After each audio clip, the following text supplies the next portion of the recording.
Na banho em gato, olha, isso é um desafio e tanto, né?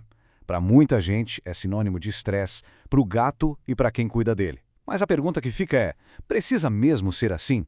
É isso que a gente vai ver agora. Só que antes de sair correndo para pegar toalha, shampoo, aquela parafernália toda, vem a pergunta principal. A pergunta de R$ 1 milhão.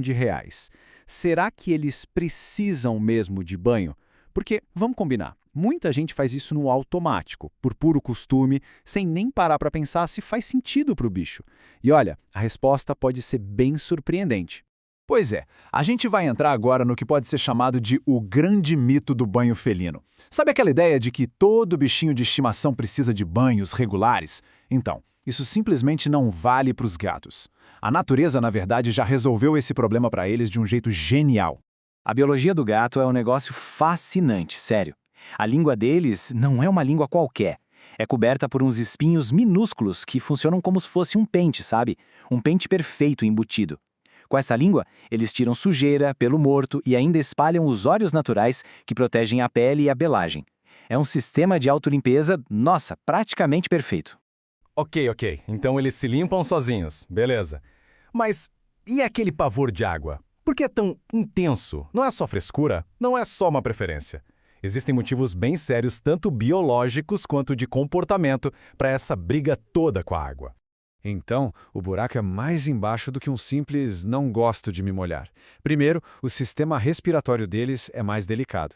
Mas a questão principal, o ponto-chave mesmo, é a identidade. O cheiro do gato, que é cheio de feromônios, é tipo a assinatura dele no mundo. É o RG, o CPF felino. É como ele se reconhece, como ele marca o território dele. E aí, o que se faz no banho? Essencialmente, apaga-se essa identidade, isso gera uma insegurança, um estresse absurdo. E essa insegurança, esse estresse todo, não é só psicológico, não é chilique de gato. Isso tem consequências físicas reais. O estresse do banho pode bagunçar todo o organismo do bicho. A pressão arterial sobe, os hormônios desregulam e o pior de tudo, a imunidade despenca. E com a imunidade baixa, a porta fica aberta para um monte de doenças. Agora, uma informação que é séria. O alerta que vem de veterinários é pesado. Sim, um gato pode morrer por causa de um banho. O estresse pode ser tão, mas tão extremo que, em alguns casos, pode levar o animal a óbito, principalmente se ele já tiver algum problema de saúde. É um risco que existe e que precisa, de verdade, ser levado muito a sério. Bom, acho que ficou bem claro que banho não é para ser rotina, né? Mas e quando não tem jeito? Existem exceções, claro. E é sobre elas que vamos falar agora. Quando que o banho não é só uma opção, mas uma necessidade de saúde? Para facilitar a vida, vamos pensar num checklist bem simples. O banho só entra em cena em 3 situações muito específicas. Primeira, o gato se sujou com alguma coisa tóxica, tipo um produto químico, que ele pode acabar engolindo ao se lamber. Segunda, ordem do veterinário. O médico receitou um banho com medicamento para tratar alguma doença de pele. E terceira, sujeira extrema, aquele nível de sujeira que ele simplesmente não dá conta de limpar sozinho. Se a resposta para todas essas perguntas do checklist for não, então nem se pensa em banho com água ainda. O caminho mais seguro, mais tranquilo, é sempre procurar uma alternativa sem água primeiro. E a boa notícia é que elas existem e funcionam muito bem. Então vamos lá, vamos falar sobre esses métodos de limpeza sem água. São as primeiras opções, sempre, para uma limpeza segura e com menos estresse. Basicamente, temos 2 alternativas principais aqui. De um lado, os lenços umedecidos. Importantíssimo, tem que ser sem álcool e próprio para pet, claro. Eles são ótimos para limpar uma patinha suja, uma sujeirinha localizada, uma emergência. Do outro lado tem o shampoo a seco. Esse já é para uma limpeza mais geral. Normalmente vem em spray ou mousse. É só aplicar no pelo, dar uma massageada e depois escovar bem para tirar o produto e a sujeira junto. Agora atenção a este número, 2. Por quê? Porque mesmo esses métodos mais tranquilos, sem água, não são para usar toda hora. A recomendação geral é de, no máximo, 2 limpezas por mês, seja qual for o método. Mais do que isso, pode começar a atrapalhar o equilíbrio natural da pele e do cheiro do gato. E voltamos para o problema da identidade que falamos antes. Beleza. Mas e se o banho com água for a única saída? Se a situação se encaixou lá no nosso checklist? Então não tem jeito. É preciso aprender a fazer isso do jeito certo, para ser o menos estressante e traumático possível. Vamos lá, passo a passo para um banho com menos trauma. Primeiro de tudo, preparação.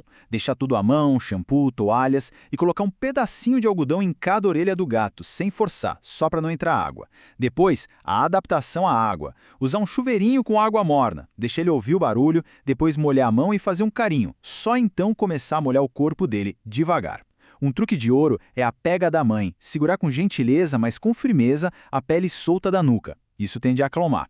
Na hora de lavar, foco no corpo. O rosto deve ser limpo depois, com um paninho úmido para não cair nada nos olhos. E por último, a secagem. Assim que acabar, enrolar o gato numa toalha. Se for usar secador, muito cuidado, temperatura baixa, morna e acostumar ele com o barulho de longe primeiro. Olha, mesmo seguindo o manual à risca, pode ser que dar banho em casa não seja a melhor ideia. E saber reconhecer o próprio limite e o limite do bicho é um grande ato de cuidado. É simples. Se o gato fica apavorado, num nível extremo de ansiedade, ou se a pessoa que vai dar o banho não se sente segura, não tem confiança para fazer o procedimento, a melhor coisa, a mais segura, é procurar um profissional. Não vale a pena forçar a barra, é perigoso para todo mundo. E quem são esses profissionais? Basicamente, duas opções. A clínica veterinária, que é a opção mais segura para casos extremos, porque eles têm recursos médicos, até sedação se for preciso, ou então um profissional de banho e tosa que seja especializado em gatos, que tenha o selo Cat Friendly ou uma certificação que comprove essa experiência. Então, para amarrar tudo, a grande lição aqui é esta: banho em gato não é rotina de beleza. É um procedimento de saúde, uma coisa rara, que só deve ser feita quando existe uma necessidade de verdade. E a gente termina com uma reflexão, porque no fim das contas, entender por que os gatos odeiam banho é sobre aprender a respeitar os instintos deles. E isso leva a uma pergunta maior, né? O que mais podemos aprender se pararmos para observar a natureza dos nossos bichos? Como isso pode nos ajudar a cuidar melhor deles? Fica aí a reflexão. Até a próxima!